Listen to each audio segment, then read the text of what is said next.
ụmụnne m ndị Igbo ndewonu. Ụnọ ama afịfịa ọgwụ a nji n'aka. Ụnọ ama ife a na-akpọ ya n'ala Igbo. Ndị oyibo na-akpọ ya miracle leaf. Ndị Igbo be anyị na-akpọ ya ọdụ ofue. Afịfịa a na-arụgasị ọrụ dị iche iche. Aha afịfịa ọgwụ ka ọ bụ. Mana ọtụtụ ụmụnna anyị ndị Igbo amaghị ya bụ afịfịa. Ha ga na-afụ ya mana ha amaghị ife ọ na-arụ.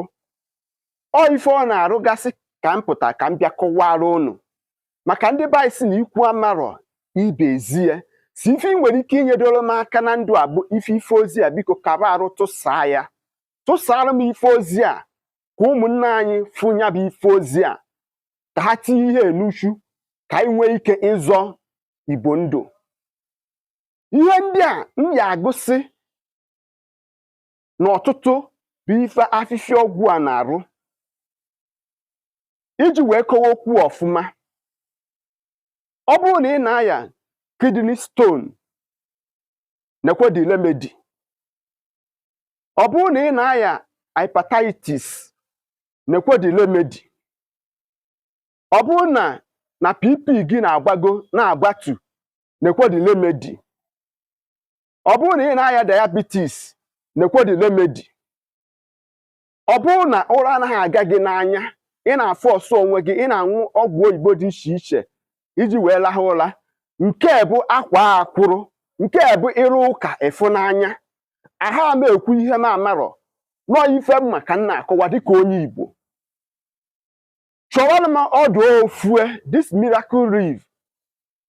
Ọ bụrụ na ị na mba obodo oyibo maọbụ obodo tere aka, biko chọrọ ka ị ga-esi wee nwetara m afịfịa ọgwụ a. Ọ bụrụ na ị nweta ya, samarụ ya ọfụma, tinye ya nnu, saa ya ọfụma, ịsacha ya, ime gịnị? Ịta ya ata maọbụ ịghọọ ya, hapụta mmiri ya. Ka m gosi unu ya bụ ihe, ọ naghị egbu egbu.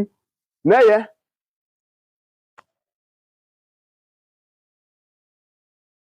tarụ ya ata, ịtasịcharụ ya ata n'onu ya. Ọ bụrụ na ịma nnonwu ya wute afịfịa ya, ị nwere ike ime gịnị? Ebufu ahịhịa ya, mana ihe kachasị mkpa bụ mmiri ya ahụ emiri.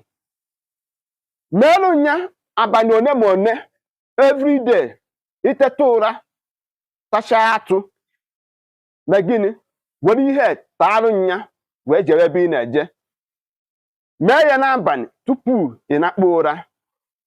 Imechaa ya abalị one ma one, jere m ụlọ ọgwụ, chekiere m ihe niile m kpọsịrị n'ọtụtụ. Ị ga-eso ibe gị wee ṅụrịa in this year 2024.